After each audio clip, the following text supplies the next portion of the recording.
views and opinions expressed in this program are those of the participants and do not necessarily reflect the views of BronxNet or the program underwriters.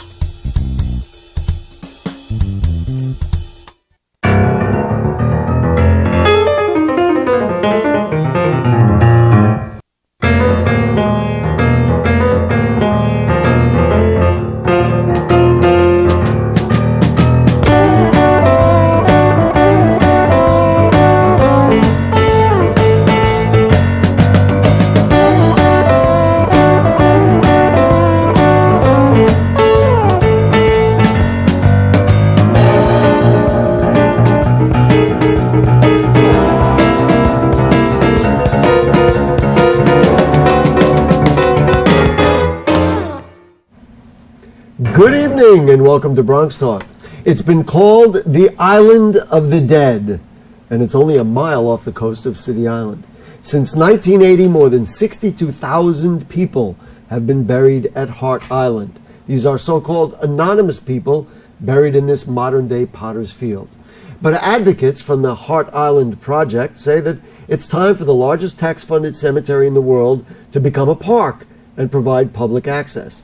And that's our show tonight. We have footage and photos of a place in the Bronx that you have never been and probably have never seen. So stick around and we'll learn about the Bronx's Hart Island. No phone calls because we're on tape for the holiday, but you can send an email to us at bronxtalk@bronxnet.org or post comments on our Facebook page, and we read those on the air during a future edition of our program. But for the here and now, we welcome to Bronxtalk the president of the Hart Island Project, Melinda Hunt. Good evening. Thank you for joining us. Thank you for having me. And a corresponding secretary of the City Island Civic Association, John Doyle. Welcome back to the show. Appreciate it. Ms. Hunt, let's start with you. Why were you so fascinated with this island that has, I almost said nothing in it, but nothing alive in it, and fascinated enough to the point that you created this project and are dedicating a lot of time and energy toward it?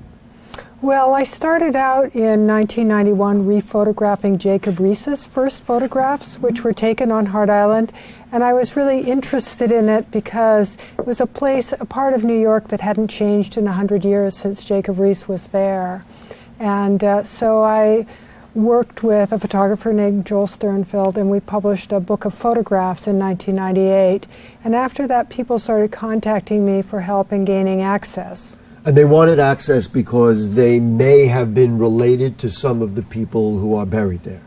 Most of the people that I work with know somebody who is buried there, and they would like to be able to pay respects. So let's just go through, before we bring Mr. Doyle into the conversation, let's go through the process. So somebody dies maybe in a hospital or in maybe an unfortunate accident. When the person is identified, they try to contact next of kin, but what happens? Well, what happens is that very soon after the death, if the family is present, they're asked if they want to make their own funeral arrangements or if they would like for the city to take care of it.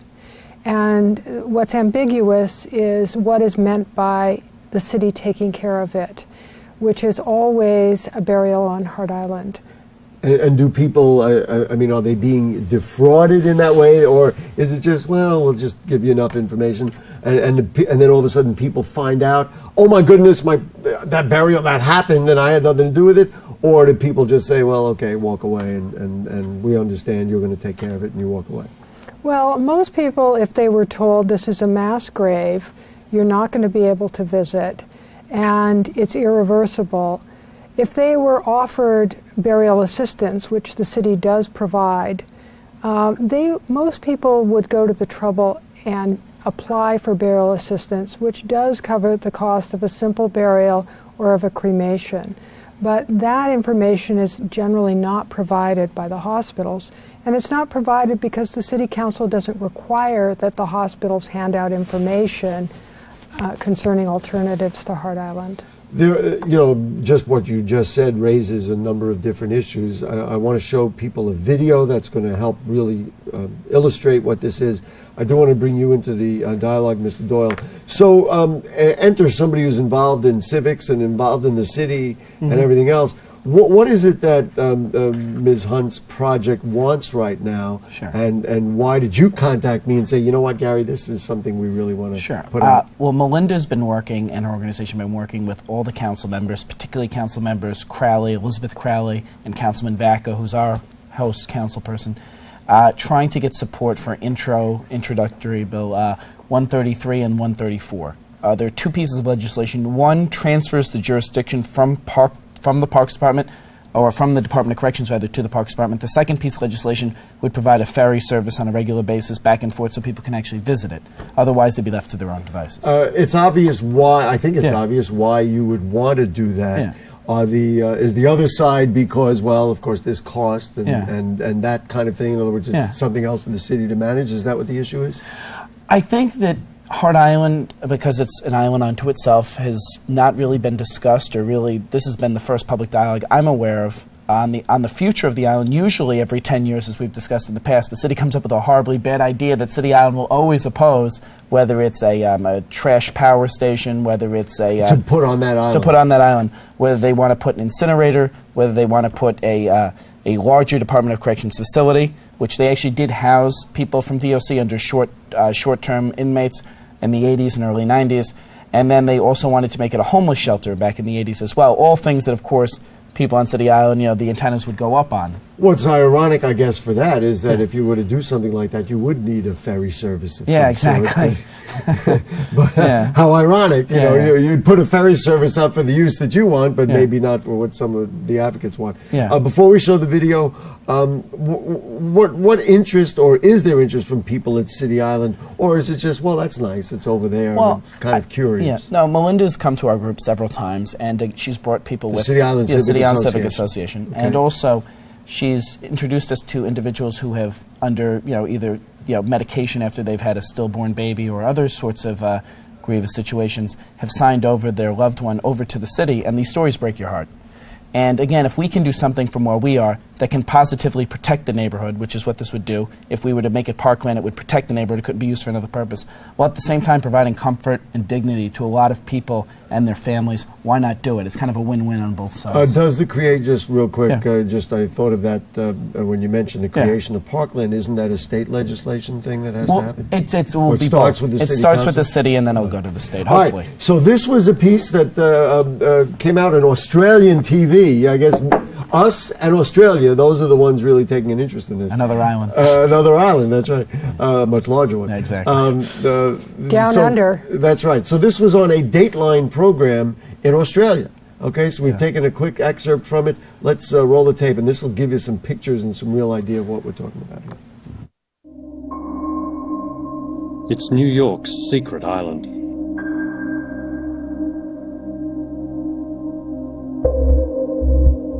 This grainy footage is one of the few times that what occurs here has been recorded. This mass burial site is where the bodies of the city's destitute and unknown, both adults and babies, end up. The babies or fetuses are all buried in one particular part of Potter's Field. The posts over here signify which hospital the infant comes from. There are 2 or 3 burial days a week here. The coffins are buried 3 deep in trenches. The burial detail made up of Rikers Island inmates. Today, no cameras, cell phones or media are allowed onto this forbidden ground. And nor are the people whose loved ones are buried here.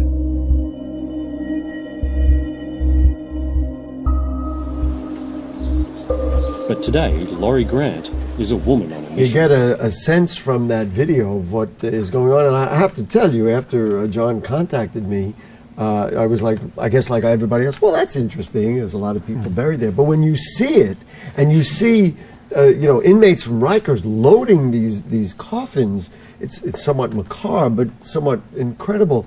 About how many are still buried on that island every day, every week, every month? Characterize that for me. Well, the numbers are down now because the medical examiner is doing a much better job of identifying people. Since 9/11, we have excellent forensics in New York City.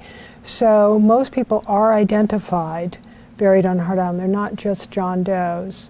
And the medical examiner will hold a body for up to a week, but sometimes that's not long enough if the family is out of state and hasn't gotten their estate organized. And how many did you say per week, per month? Well, there's about 1,500 per year. Per year? So yeah, about a third down. of them are babies. Wow. And the rest are unclaimed people. Unclaimed just means that the family didn't make arrangements with a private funeral director. Or maybe there wasn't a family to be contacted, or it didn't appear there was. Also, when people donate their bodies to medicine, very often the family doesn't ask for the body back, and those bodies are also buried on Hart Island. So it's not just people whom nobody cared about, it's often individuals who are generous enough to leave their body to medicine. Did you find, when you first got involved, that all you had to do was simply, play a phone call or use a lawyer or whatever, and the records existed for these people, or did you have to do some digging and really develop your own database, or was it, somewhere in a basement in Lower Manhattan was where they had the information? No, actually, all of the records were kept on Hart Island. On the island? On the island. In little index cards, I'm guessing. No, in ledger books in a trailer 6 feet above sea level. So I had seen them recording the records when we were working on our book. And I became very concerned that those records were quite vulnerable to fire or to flooding. The only copies were on Hart Island, and Hart Island isn't occupied most of the time, so it was very vulnerable to vandalism or to a hurricane, that kind of thing. So I worked with lawyers to request 50,000 burial records, and the thought was, well, the city will have to duplicate those records in order to provide me with copies. So if I have a set of copies and they have a set of copies, then if fire or flood goes through, it's not going to erase all those graves. And that's just since 1980. Many of the records were lost in a fire from 1961 through 1977. Wow. The vandals broke into Hart Island, set fire to the records room, and whole decades were lost.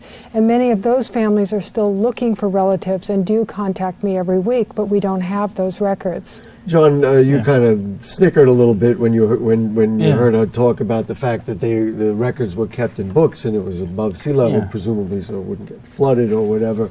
Well, what's your reaction to that? I mean, to me, it sounds like there's an important personal history, if nothing else, of the city that is being treated as such. You're absolutely right. And I mean, you showed a little bit of the video earlier, and they showed the entryway to Hart Island, which sits on Fordham Street and actually Fordham Road on the intersection there. That looks like the entryway of the Berlin Wall. I mean, that's kind of symbolic, if you will, of kind of the procedures that Melinda's had to go through. I mean, lawsuits are really what drove us up to this point, introducing of legislation to really start that dialogue. And that's really what we've been involved in. We wrote a letter back in October asking for a tour, and we were provided one actually pretty quickly. I know Melinda came on the tour along with the Civic and the City Island Chamber of Commerce. And what we saw on the tour, we were given a very extensive tour, but it kind of reminded me in a sense that if I was just a relative of a person who had passed, who was buried there, I would have been treated as well as I think we were, because we had sent it through all the proper channels. We knew what to do. And that's really what a lot of these families seem to be facing, is that, they're signing this paperwork, kind of under duress, and then they're being denied access to their loved one. How much of this, or your interest in this, is because of the historical nature, not of necessarily of the people and the personal issues with the people who might be buried, but the historical nature of the island, the fact that this is an island right outside City Island that nobody's really ever been on. I mean, is there hope for it to be, it'll be a cemetery, for it to be more than just that, or is that what it's going to be? Well, we certainly hope so. I mean, if we get it classified over as a park, we can try to apply for different grants to kind of restore some of the stuff that's already there. The island has very unique history. When we were there, we visited a Confederate War memorial, because it was used as an internment camp for Confederate prisoners. Additionally, it was used as a Nike missile base during the Cold War. So pretty much during different segments of American history, Hart Island has served the country in one form or another. And that's a very interesting story we could look to maybe try to tell. What condition, Ms. Hunt, what condition are the graves in as a cemetery? I mean, has it been properly done, respectfully done, or is it somewhat chaotic and unfortunate? Well, in 1872, when they set up the system of mass burials, the burials began in 1869. About 140 but years. In 1872, it was a modern cemetery. It was 16 miles from New York because the Bronx, Brooklyn, and Queens were not part of New York then. Hart Island was purchased by the city for the purpose of setting up a boys' workhouse for the House of Refuge, older boys from the House of Refuge on Randall's Island. And what happened was Thomas Brennan went to Paris and visited the morgue in Paris and decided he was going to set up an examining room, a morgue, at Bellevue Hospital so that the dead could be identified correctly. And that is unbelievable. And he decided that this random way that they were burying people in the Potter's Fields, and before that, Ward's Island was a Potter's Field, Randall's Island was a Potter's Field, the location of the New York Public Library was a Potter's Field, Washington Square, Madison Square, City Hall Park, those all have burials, okay, and they're nice parks. By the way, we have photos. If you want to roll some of these photos so you can get a better picture of some of the things Melinda's talking about, let's do it. Yeah, so anyways, Thomas Brennan decided that they needed to have a more orderly system of burials. So they resorted to the ledger books, which were developed during the Civil War for identifying Civil War soldiers and returning them to their families. And this grid system of mass graves was what he came up with as a system for being able to call back bodies to the medical examiner. So essentially, that's the 19th century system that we are still using today. Oh my goodness gracious. Right. But we have a very 21st century medical examiner, right? Using DNA forensic and whatnot. Sure. But we're still using prison inmates left over, like the boys from the House of Refuge, still using prison inmates to bury people 150 at a time, and it's quite arduous to get those bodies back. By the way, do we have those photos? Can we? Yeah. Oh, first of all, here's the map, which shows how close it is. I mean, City Island is there on the left, and it is literally almost the size of City Island. I mean, not quite as large, but it's not like just a little, tiny piece of land. So let me, the plot thickens a little bit. So in 2008, 2009, we were putting together a database from this 50,000 burial records that we got through Freedom of Information. And there was a duplicate grave for 1,000 infants. Right. And so I thought about it for a little while, and I asked a few lawyers, and they said, well, you should file a criminal complaint with the Attorney General's office if you think there were 1,000 mishandled infants burials. Did you believe that to be true? Oh yeah, and it is true. So I did file a criminal complaint. And I got with this current Attorney General? No, it was Elliot Spitzer. Okay. Or was it? It was Cuomo back in the way. Andrew Cuomo back at that time. Okay. 2009. And what was He's got it all straight. At any rate, you make a good team. It was one of those guys who went on to be governor. And two very different tales. At any rate, it opened an investigation, and the city was ordered to remap Hart Island and to collect GPS data of the various mass graves. So now, as of last year, we were able to get that GPS data through Freedom of Information and put that on a map. And there are still 5 infant graves that are missing and 5 adult graves that are missing. So that's another 5,750 bodies from the 80s that the city doesn't know where they are. And presumably on the island. Right. Then then anything earlier than anything earlier than 1980 largely isn't on the map. There are no babies earlier than 1981 that are accounted for. The records that the Department of Correction has go back to 1977, but those graves are hard to locate. So basically the whole system needs to be rethought. Is that part of the legislation that you're looking for? Well, I'm hoping that the City Council, when they transfer it to parks and it becomes open, hoping that they will rethink the burial process. And just look at the whole... Yeah, because I think at this point that they should build structured burial vaults. And when you come in contact with people who are looking for their loved ones, are you able ultimately, with the work that you've already done, to put two and two together, let them see where, and then actually bring them to the island and see where their loved ones might be buried? Well, or is that not happening at this point? I mean, there were some incidents in that that video, that Australian video. They showed one or two people. My sense, based on what you said, is that there would be a lot more people who would be interested in stuff like that. I get contacted every day. Every day? Yeah. And are you able to help them?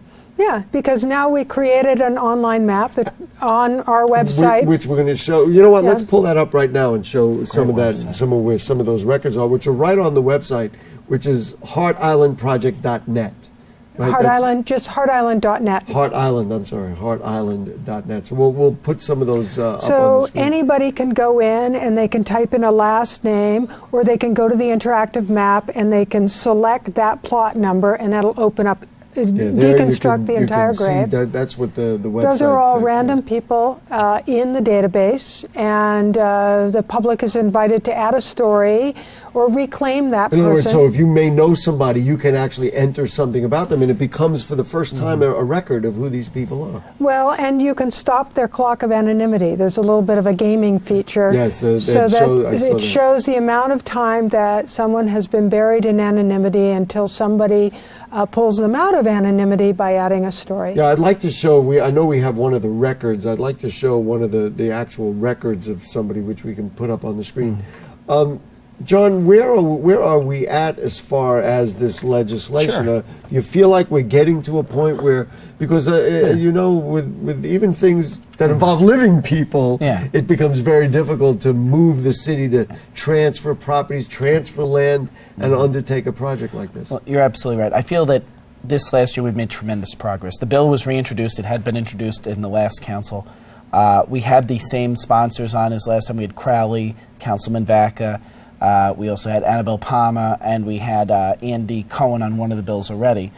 We worked together, and we were able to get Councilman Torres, Councilman King, Councilman Cabrera, Councilwoman Arroyo, rather. These are all Bronx people. All the Bronx. We're trying to get the entire Bronx delegation. We have one member still outstanding, but I Okay. spoke to her office, and they indicated she has a couple of process questions, and she is leaning on supporting the legislation. So we're hopeful we'll have the whole delegation by year's end. By the year's end, so that's the well. I mean, we're recording this just a little bit beforehand, but the year's They'll end. be able to would fact check me now. within a couple of days. What were you going to say?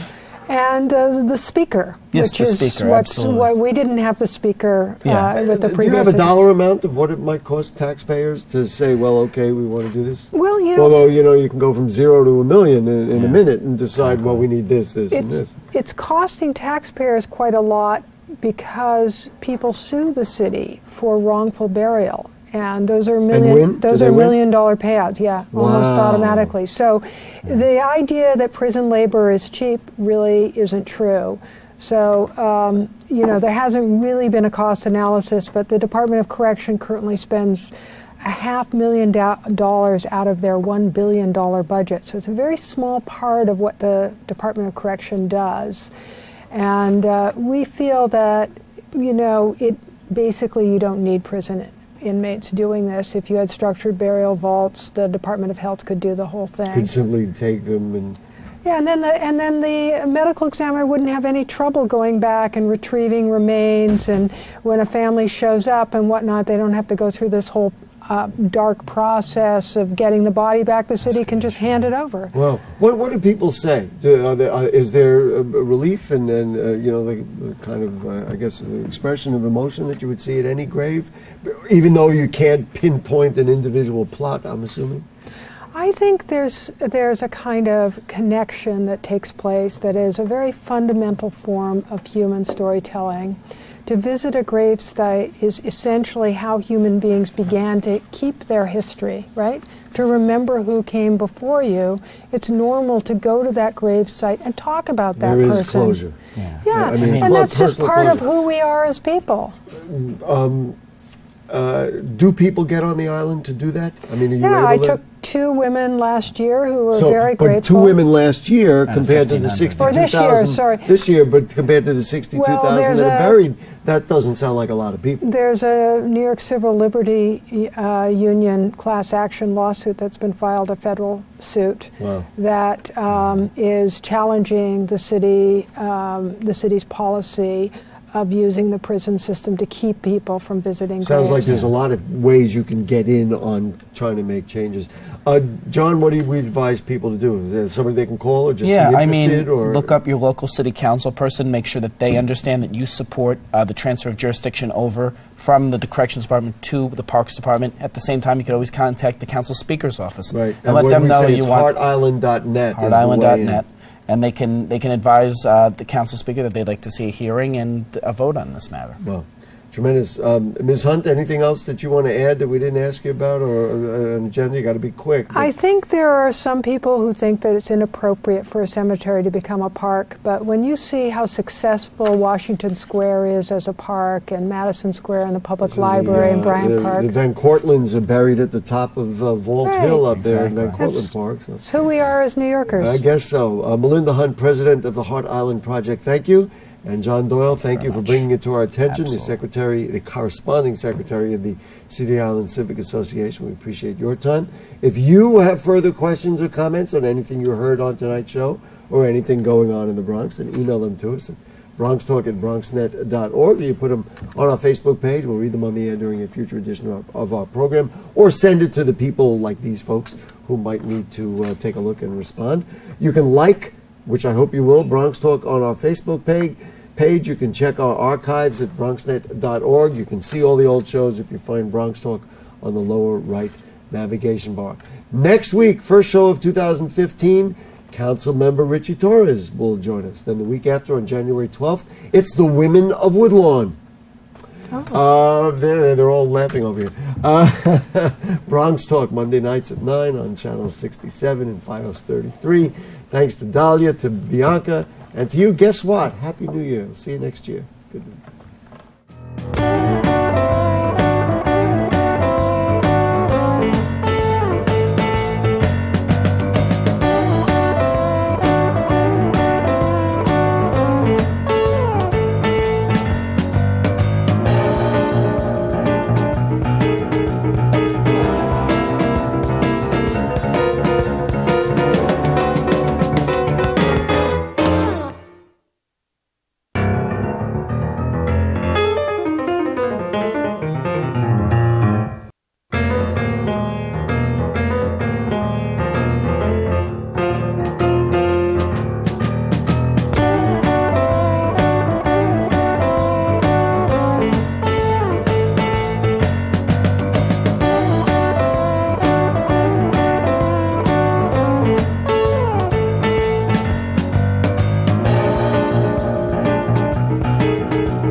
I already knew that I was going to go to college, from a young age. I definitely want to major in political science. After that, I'm going to get my law degree. Then I'm going to come back to Detroit, boost the economy, become the mayor or something, try to make the situation better for other people. I feel like I owe it to the city. I'm determined. It's going to happen. My name is Justin, and I am your dividend.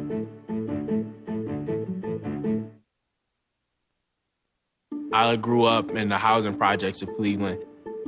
I didn't even know that life could be any better than it was. Education for me has been a way to get away from the agony of what was normal life. I want to be able to impact the community.